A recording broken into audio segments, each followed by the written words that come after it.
ಕಾವ್ಯ stories YouTube ಚಾನಲ್ಗೆ ಸ್ವಾಗತ. ರಾಧಾಕೃಷ್ಣ ಕಲ್ಯಾಣ ಸಂಚಿಕೆ 20. ಶ್ರೇಯಾ, ಅವಳು ನನ್ನ ಹತ್ರ ಮಾತಾಡೋಕೆ ಬಂದಿರೋದು.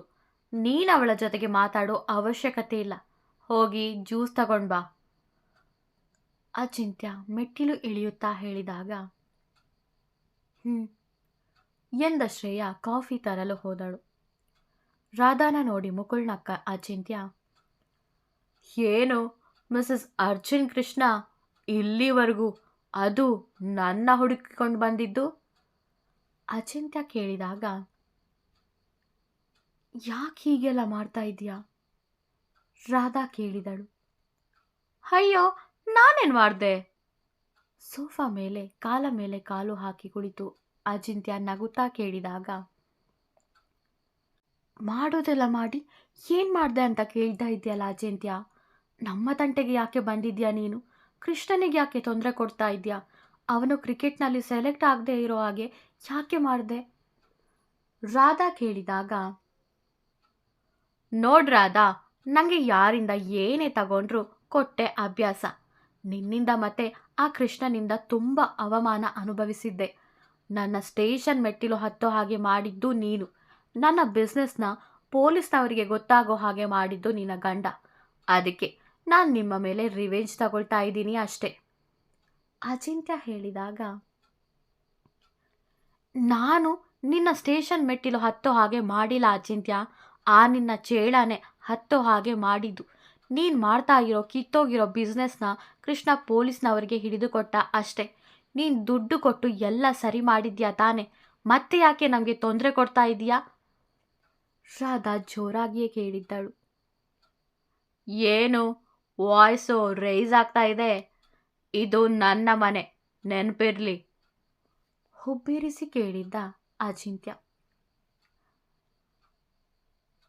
ರಾಧಾ, ಸ್ವಲ್ಪ ಸಮಾಧಾನವಾಗಿರು. ಇವನ ಜೊತೆಗೆ ನೀನು ಮಾತಾಡೋಕೆ ಬಂದಿರೋದು, ಜಗಳ ಮಾಡೋಕ್ಕಲ್ಲ. ಪ್ಲೀಸ್ ಸ್ವಲ್ಪ ಸಮಾಧಾನ ಮಾಡ್ಕೋ. ತನಗೆ ತಾನೇ ಸಮಾಧಾನ ಮಾಡಿಕೊಂಡ ರಾಧಾ, ಅಚಿಂತ್ಯ, ಯಾಕಿಷ್ಟು ಕೋಪ ನಿನಗೆ ನಮ್ಮ ಮೇಲೆ? ಅಂತಹದ್ದು ಏನು ಮಾಡಿದ್ದೀನಿ ನಾನು ನಿನಗೆ? ಒಂದು ವೇಳೆ ನಿನಗೆ ಕೋಪ ಇದ್ದು ಶಿಕ್ಷೆ ಕೊಡಲೇಬೇಕು ಅಂತ ಇದ್ದರೆ ನನಗೆ ಕೊಡು. ಕೃಷ್ಣಗೆ ಏನು ಮಾಡಬೇಡ. ಅವನು ತುಂಬ ಇನೋಸೆಂಟ್. ಪ್ಲೀಸ್ ಅವನಿಗೆ ಏನು ಮಾಡಬೇಡ. ರಾಧಾ ಹೇಳಿದಾಗ, ಕೃಷ್ಣನ ತುಂಬ ಪ್ರೀತಿ ಮಾಡ್ತಾ ಇರೋ ಹಾಗಿದೆ? ಅಚಿಂತ್ಯ ಕೇಳಿದ. ಹೌದು, ತುಂಬ ಪ್ರೀತಿ ಮಾಡ್ತಿದ್ದೀನಿ ಅವನನ್ನು ಎಂದಳು ರಾಧಾ. ನೀನಂದ್ರೆ ನನಗೂ ಅಷ್ಟೇ ಇಷ್ಟ ರಾಧಾ. ಮೊದಲು ನಿನ್ನ ನೋಡಿದಾಗ ನಿನ್ನ ಪಡ್ಕೊಳ್ಬೇಕು ಅನ್ನೋ ಆಸೆ ಆಗಿತ್ತು. ಆದರೆ ಈಗ ನಿನ್ನ ಮದುವೆ ಆಗಬೇಕು ಅಂತ ಅನ್ನಿಸ್ತಾ ಇದೆ. You are so beautiful. Achintya ಅವಳನ್ನು ನೋಡುತ್ತಾ ಹೇಳಿದಾಗ, ನಿಂಗೆ ಈಗಾಗಲೇ ಮದುವೆ ಆಗಿದೆಯಲ್ಲ, ಹೆಂಡ್ತಿನೋ ಇದ್ದಲ್ಲ, ಮತ್ತೆ ಹೀಗೆಲ್ಲ ಮಾತಾಡೋಕೆ ನಾಚಿಕೆ ಆಗಲ್ವಾ? ರಾಧಾ ಕೇಳಿದಾಗ, ನೋಡ್ ಬ್ಯೂಟಿ, ನಿನ್ನ ಪಾಸ್ಟ್ ನಾನು ಕೇಳಲ್ಲ, ನನ್ನ ಪಾಸ್ಟ್ ನೀನು ಕೇಳಬಾರ್ದು.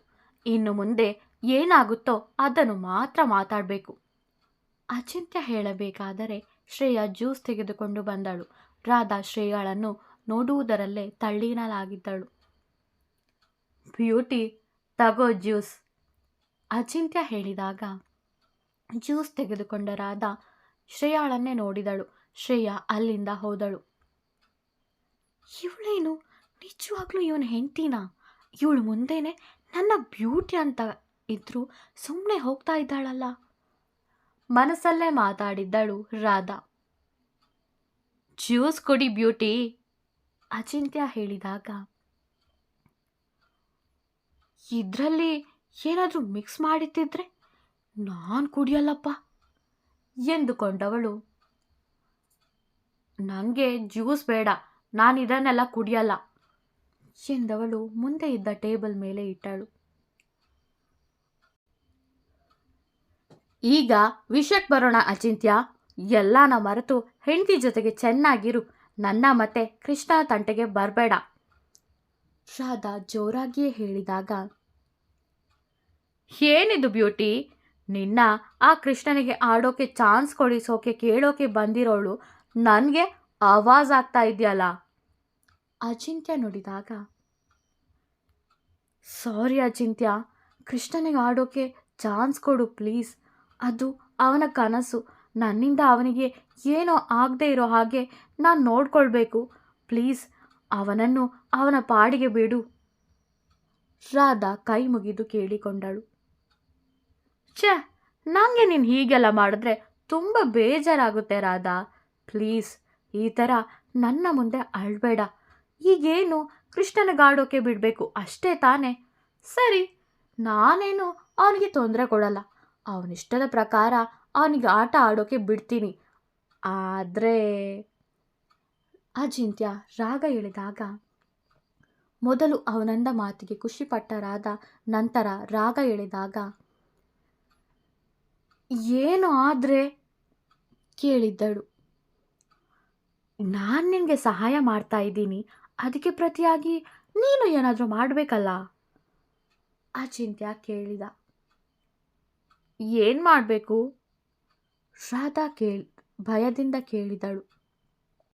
ನನ್ನ ಮತ್ತೆ ನಿನ್ನ ನಡುವೆ ಒಂದು ಒಪ್ಪಂದ ಮಾಡಿಕೊಳ್ಳೋಣ ರಾಧಾ. ಆ ಒಪ್ಪಂದಕ್ಕೆ ನೀನು ಒಪ್ಪಿಕೊಳ್ಳೋದಾದರೆ ನಾನು ಕೃಷ್ಣನ್ ತಂಟೆಗೆ ಬರಲ್ಲ. ಅಚಿಂತ್ಯ ನುಡಿದಾಗ, ಒಪ್ಪಂದನ? ಏನದು? ಕೇಳಿದ್ದಳು ರಾಧಾ ಆತಂಕದಿಂದ. ಅವಳು ನನ್ನ ಮದುವೆ ಆಗಿರೋಳು, ಹೆಸರು ಶ್ರೇಯಾ ಅಂತ, ನನ್ನ ಅತ್ತೆ ಮಗಳೇ. ನಮಗೆ ಒಪ್ಪಂದದ ಮದುವೆ ಆಗಿರೋದು. ನಮ್ಮಪ್ಪ ಆಸ್ತಿ ಕೊಡಬೇಕು ಅಂದರೆ ಅವಳನ್ನು ಮದುವೆ ಆಗಲೇಬೇಕು ಅಂತ ನನ್ನ ತಲೆ ಮೇಲೆ ಕೂತ್ಕೊಂಡ್ರು. ಅದಕ್ಕೆ ನಾನು ಅವಳನ್ನು ಮದುವೆ ಆಗೋಕ್ಕೆ ಒಪ್ಪಿಕೊಂಡೆ. ಇನ್ನು ಸ್ವಲ್ಪ ದಿನ ಅಷ್ಟೇ, ನಮ್ಮಪ್ಪ ಆಸ್ತಿನೆಲ್ಲ ನನ್ನ ಹೆಸರಿಗೆ ಬರೆದು ಕೊಡ್ತಾರೆ. ಆಮೇಲೆ ಅವಳು ನನ್ನ ಬಿಟ್ಟು ಹೋಗ್ತಾಳೆ. ಅಜಿಂತ್ಯ ಹೇಳುತ್ತಿರಬೇಕಾದರೆ, ಇದೇನು ಇವನು ಹೀಗೆ ಹೇಳ್ತಾ ಇದ್ದಾನೆ? ನನ್ನ ಮತ್ತೆ ಕೃಷ್ಣನ್ ಕತೆನೇ ಹೇಳ್ತಾ ಇದ್ದಾನಲ್ಲ. ಇವನದ್ದು ಒಪ್ಪಂದದ ಮದುವೆನಾ? ಮನಸ್ಸಲ್ಲೇ ಮಾತಾಡಿಕೊಳ್ಳುತ್ತಿದ್ದಳು ರಾಧಾ. ಈಗ ವಿಷಯಕ್ಕೆ ಬರೋಣ ಬ್ಯೂಟಿ. ಹೇಗಿದ್ರು ನನಗೂ ಶ್ರೇಯಾಗೂ ಡೈವರ್ಸ್ ಆಗುತ್ತೆ. ಆಮೇಲೆ ನಾನು ನಿನ್ನ ಮದುವೆ ಆಗಬೇಕು ಅಂತ ಇದ್ದೀನಿ. ನನಗೆ ನೀನು ಬೇಕು Radha. I love you Radha, love you so much. ನಾನು ತುಂಬ ಜನ ಹುಡುಗಿರನ್ನು ನೋಡಿದ್ದೀನಿ, ತುಂಬ ಜನ ಹುಡುಗಿರ ಜೊತೆ ಸುತ್ತಾಡಿದ್ದೀನಿ. ಆದರೆ ನಿನ್ನ ತುಂಬ ಇಷ್ಟಪಡ್ತಾ ಇದ್ದೀನಿ. ಕೃಷ್ಣನಿಗೆ ಕ್ರಿಕೆಟ್ ಆಡೋಕೆ ಬಿಡ್ತೀನಿ. ನೀನು ನನ್ನ ಮದುವೆ ಆಗೋಕೆ ಒಪ್ಪಿಕೊಳ್ತೀಯಾ? ಅಚಿಂತ್ಯ ಕೇಳಿದಾಗ, ಏನು ಮಾತಾಡ್ತಾ ಇದ್ಯಾ ನೀನು? ತಮಾಷೆ ಮಾಡ್ತಾ ಇದ್ಯಾ?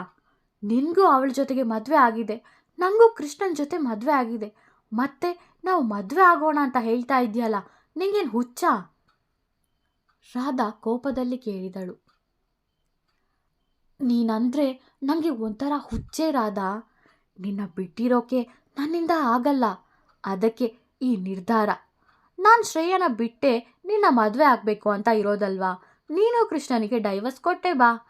ನನಗೆ ನೀನು ಬೇಕು ಅಷ್ಟೇ. ನೀನಿದಕ್ಕೆ ಒಪ್ಪಿಕೊಳ್ಳಲ್ಲ ಅನ್ಕೋ, ಕೃಷ್ಣನಿಗೆ ಬದುಕಿರುವಾಗಲೇ ನರಕ ತೋರಿಸ್ತೀನಿ. ಅವನೆಲ್ಲೇ ಹೋದರೂ ಅವನ ಹಿಂದೆ ನಾನು ಇದ್ದೇ ಇರ್ತೀನಿ. ನೀನು ಆರಾಮಾಗಿ ಟೈಮ್ ತಗೊಂಡು ನನಗೆ ಅಭಿಪ್ರಾಯ ತಿಳಿಸಬಹುದು. ಅರ್ಜೆಂಟೇನೂ ಇಲ್ಲ ಬ್ಯೂಟಿ. ಅಚಿಂತ್ಯ ಹೇಳಿದಾಗ, ಮೊದಲು ನನ್ನ ಲವ್ನ ಹಾಳು ಮಾಡಿದೆ, ಈಗ ನನ್ನ ಲೈಫ್ನ ಹಾಳು ಮಾಡಿದೆ. ಅದ್ಯಾಕಾದರೂ ಬಂದ್ಯೋ ನನ್ನ ಜೀವನಕ್ಕೆ. ನೀನು ಬಂದ ಮೇಲೆ ಬರೀ ಫೇಲ್ಯೂರನ್ನೇ ಕಾಣ್ತಾ ಇದ್ದೀನಿ. ನೀನು ಮಾತ್ರ ನನ್ನ ಮುಂದೆ ಖುಷಿ ಖುಷಿಯಾಗಿರು. ನಾನು ನಿನ್ನ ನೋಡ್ಕೊಂಡು ಹೊಟ್ಟೆ ಉರ್ಕೊಳ್ತೀನಿ. ನೀನು ಬಂದಮೇಲೆ ನನ್ನ ಜೀವನನೇ ಸರ್ವನಾಶ ಆಗೋಯ್ತು. ಕೃಷ್ಣ ಹೇಳಿದ ಮಾತುಗಳು ರಾಧಾಗೆ ನೆನಪಾಗುತ್ತಿತ್ತು. ನಾನು ನಿನ್ನ ಜೊತೆಗೆ ಮದುವೆ ಆಗೋಕೆ ಒಪ್ಪಿಕೊಂಡ್ರೆ ಕೃಷ್ಣನಿಗೆ ನೀನು ಏನು ಮಾಡಲ್ಲ ತಾನೇ? ರಾಧಾ ಕೇಳಿದಾಗ, ನಿಜವಾಗ್ಲೂ ಏನು ಮಾಡಲ್ಲ. Promise beauty. ಅವನ ಖುಷಿ ನಿನ್ನ ಕೈಯಲ್ಲಿದೆ. ನಿನ್ನ ಮನಸ್ಸು ಮಾಡಿದರೆ ಆ ನಿನ್ನ ಕೃಷ್ಣ ಖುಷಿಯಾಗಿರ್ತಾನೆ.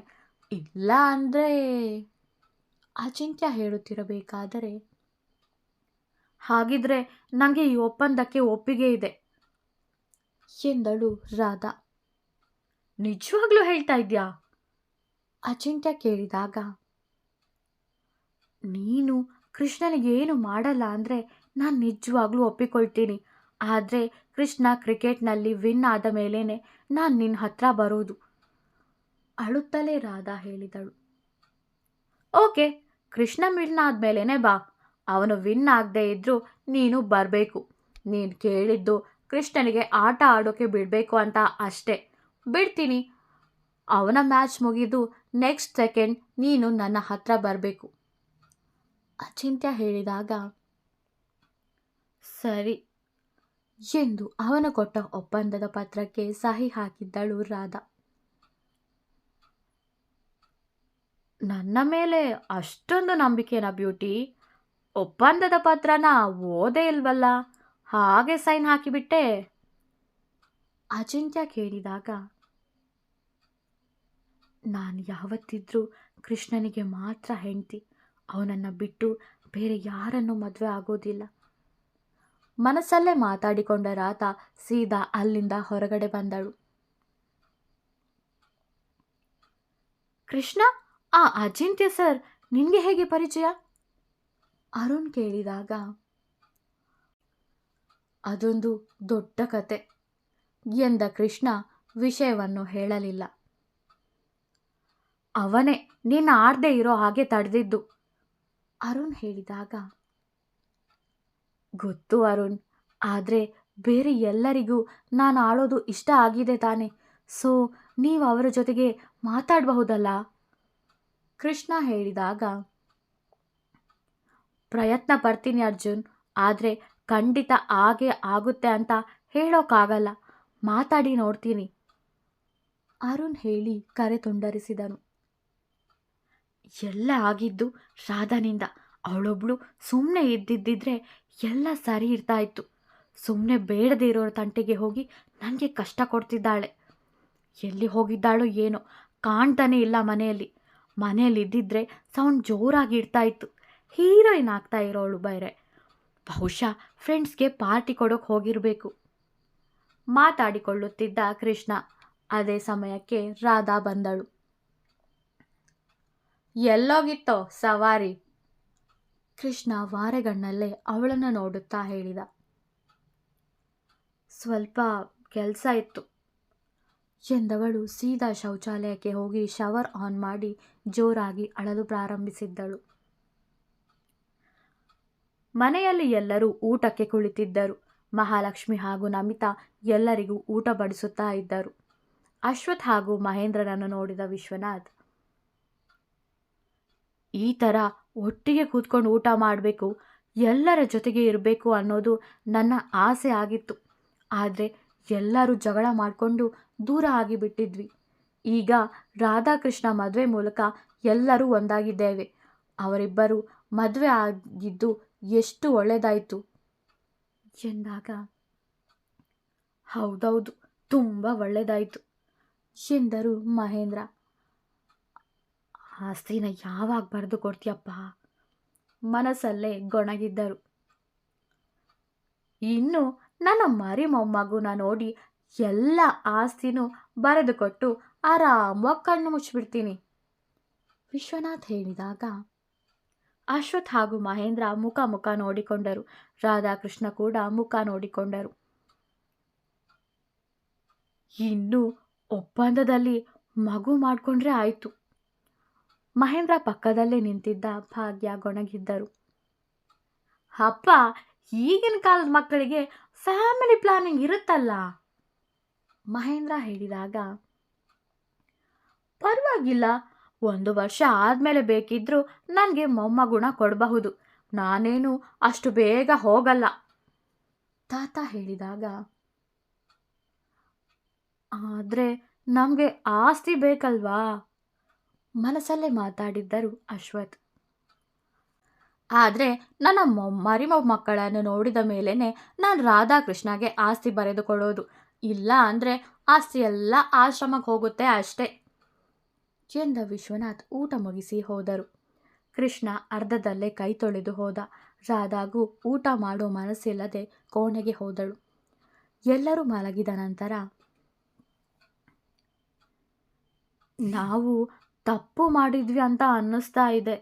ಈ ಮದುವೆ ನಾಟಕ ಬೇಡ ಇತ್ತು. ಅಶ್ವಥ್ ಹೇಳಿದಾಗ ನನಗೂ ಹಾಗೆ ಅನ್ನಿಸ್ತಾ ಇದೆ. ಆದರೆ ಏನು ಮಾಡೋದು, ಇಲ್ಲಿ ತನಕ ಬಂದಾಗಿದೆಯಲ್ಲ. ಅಪ್ಪ ಒಂದೊಂದಾಗಿ ಹೇಳ್ತಾ ಹೇಳ್ತಾ ರಾಧಾಕೃಷ್ಣನ ನಿಜವಾಗ್ಲೂ ಒಂದು ಮಾಡ್ತಾರಾ ಹೇಗೆ? ಮಹೇಂದ್ರ ಹೇಳಿದಾಗ ನನಗೂ ಹಾಗೆ ಅನ್ನಿಸ್ತಾ ಇದೆ. ನನಗೆ ಈ ಆಸ್ತಿನೂ ಬೇಡ, ಏನೂ ಬೇಡ. ನನ್ನ ಮಗಳನ್ನು ಕರ್ಕೊಂಡು ಇಲ್ಲಿಂದ ಹೋಗ್ತೀನಿ. ಕೌಶಲ್ ಜೊತೆಗೆ ಮದುವೆ ಮಾಡಿಸ್ತೀನಿ. ಅವಳು ಚೆನ್ನಾಗಿದ್ರೆ ಅಷ್ಟೇ ಸಾಕು ನನಗೆ. ಅಶ್ವಥ್ ಮಾತಿಗೆ ನನ್ನ ಮಗನೂ ಯಾರನ್ನೋ ಪ್ರೀತಿ ಮಾಡ್ತೀನಿ ಅಂತ ಹೇಳ್ತಿದ್ದ. ಅವಳ ಜೊತೆಗೆ ಮದುವೆ ಮಾಡಿಸ್ತೀನಿ. ಸುಮ್ಮನೆ ನಮ್ಮ ದುರಾಸೆಗೆ ಅವನ್ಯಾಕೆ ಬಲಿಯಾಗಬೇಕು? ಮಹೇಂದ್ರ ಹೇಳಿದಾಗ ಇಲ್ಲಿವರೆಗೆ ಬಂದು ಈಗ ಹೀಗೆ ಮಾತಾಡಿದ್ರೆ ಹೇಗೆ? ಅಪ್ಪ ಮಗು ತಾನೇ ಕೇಳ್ತಾ ಇರೋದು, ಕೊಟ್ರೆ ಆಯಿತು. ಆಸ್ತಿ ಸಿಕ್ಕಿದ ಮೇಲೆ ಡಿವೋರ್ಸ್ ತಗೊಂಡ್ರೆ ಆಯ್ತಪ್ಪ. ಮೋಹನ್ ಹೇಳಿದಾಗ ನೀನು ಸುಮ್ಮನೆ ಇರೋ, ಬಾಯಿಗೆ ಬಂದ ಹಾಗೆ ಮಾತಾಡಬೇಡ. ನಮಗೆ ನಮ್ಮ ಮಕ್ಕಳ ಭವಿಷ್ಯನೂ ಮುಖ್ಯ. ಇಷ್ಟ ಇಲ್ದೇನೆ ಮದುವೆ ಮಾಡಿಸಿದ್ದೀವಿ. ಈಗ ಇದನ್ನೆಲ್ಲ ಅವ್ರ ಹತ್ರ ಹೇಳ್ಕೊಳ್ಳೋಕ್ಕಾಗತ್ತಾ? ಮಹೇಂದ್ರ ಹೇಳಿದಾಗ ಎಲ್ಲ ಆಗಿದ್ದು ನಿನ್ನಿಂದಾನೆ ಮೋಹನ.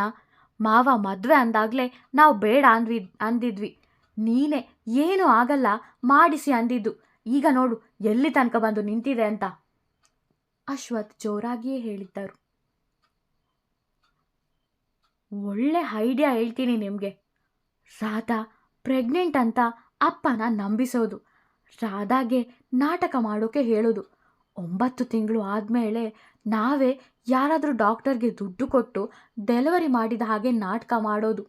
ಯಾವುದಾದ್ರೂ ಆಶ್ರಮದಿಂದ ಮಗುನ ತಂದು ಅಪ್ಪಗೆ ತೋರಿಸೋದು. ಮುಗೀತಲ್ಲ.